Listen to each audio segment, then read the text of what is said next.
What's up, Barnhill family, and welcome back to your home for all things combat sports. Yo. So, Umar Nurmagomedov versus Cory Sandhagen, banger of an announcement. It's happening this summer as well. So, I cannot wait for this fight. I think this is going to be as high level a fight as you could possibly make. We've talked for a while on this channel about Bantamweight being potentially the most stacked and technically proficient division. This fight is going to be a shining example of that, in my opinion.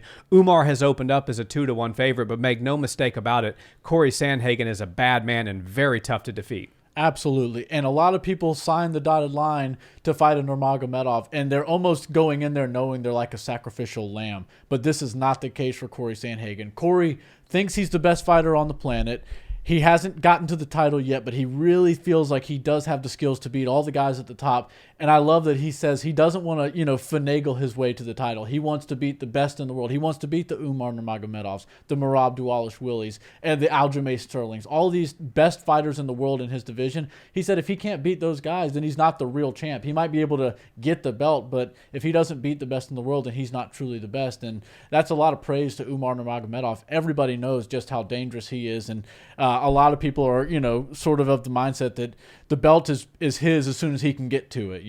Sure. There's some fights that are taking place right now, but he's kind of on this slow rise to the top, and it's inevitable and it's unstoppable. But Cory Sandhagen probably has some other plans. Yeah, he certainly does, and I think it is inevitable that Umar does grab the belt at some point. 135 is so stacked, and so it'll be interesting to see how long it takes for that to play out, because as we just talked about, UFC 292, Chito Vera versus Triple C is now on the card, and it's going to be a big night for the bantamweights in August. Merab Dvalishvili is just kind of hanging around there. Aljo said he's moving up to 45 after this, so his friend and training partner can step in, so we don't know when Merab is going to get his title shot. Certainly the winner of Cory versus Umar has to have their name put into the conversation, and I love what Cory Sandhagen said in that video he posted. He said, there's two reasons why I decided to take a fight against a guy who's undefeated, has the last name Nurmagomedov, and is way behind me in the rankings. And one, it's because I'm a bad mofo, which I don't think anybody would argue that Cory Sandhagen is. And two, as you said, he said, I have to beat all these guys anyways if I think if I want to be the champion. So if I'm going to be the best in the world and hold UFC gold, I have to fight the best people in my division. Whether I fight them now or whether I fight them when I have that gold around my waist is really irrelevant to me, and I don't want to hold the belt unless I feel like I'm truly the best. So that's a breath of fresh air. That's almost like Donald Cowboy Cerrone-esque, but with a guy who's still making his rise up, which we saw Cowboy kind of have some fun and fight everybody throughout his whole career, and especially at the end when it was the big money fights, the McGregors and stuff like that, he would take it and it would be a big night, a big payday. But this is not going to be, a huge payday for Cory. This is not something that is in any way an easy fight. This is a very difficult task at a point in time where he could have said no to this. Yeah, and everybody's career in the UFC is totally different, and your path to the belt or your path to the top of the division can go many different ways. Like Sugar Sean O'Malley, he jumped from the high teens ranking all the way into like the #1 spot because Peter Yan decided to fight him, and a lot of people thought Peter won that fight, but he didn't get his hand raised, and they basically did a big trade-off. And I know Yan didn't go all the way out of the top 10, but Sugar certainly did go into that #1 spot. And now look at where Sugar is. And he didn't really have to go through Murderer's Row, which is the top 10 of the bantamweight division. But, Cory Sandhagen isn't the star, isn't the household name that Sugar Sean is. And he's going to have a more difficult path to the title. Not to say that Sugar has had any easy fights in the UFC, but maybe he's made them look easy. But they've all been against, good opposition.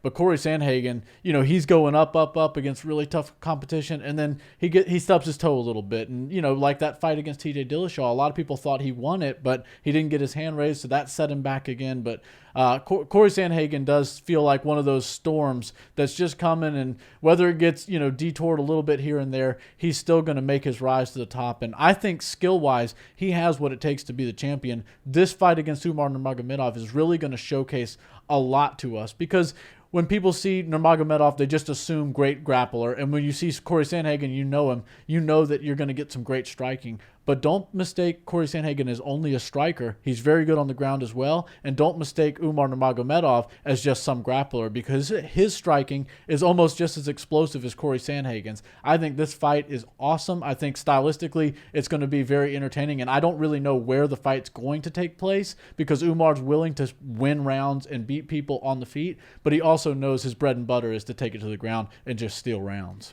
Yeah, and I think this is going to be a high-level fight top to bottom, from all of the exchanges on the feet to what happens against the cage to the exchanges that we probably will see on the ground. This is going to be the highest level of MMA contested for our viewing pleasure, and the winner of this fight certainly deserves to have their name in that title discussion. Now, I know there are a lot of names in that discussion, but one more needs to get added, and it should be either Cory Sandhagen or Umar Nurmagomedov, depending on who wins this fight. Yeah, for sure. And I'm really excited to see who can get their hand raised in this fight, because this is bantamweight MMA at the highest level you can possibly see, and it's not even for a title fight. So I'm really looking forward to this one. Me too.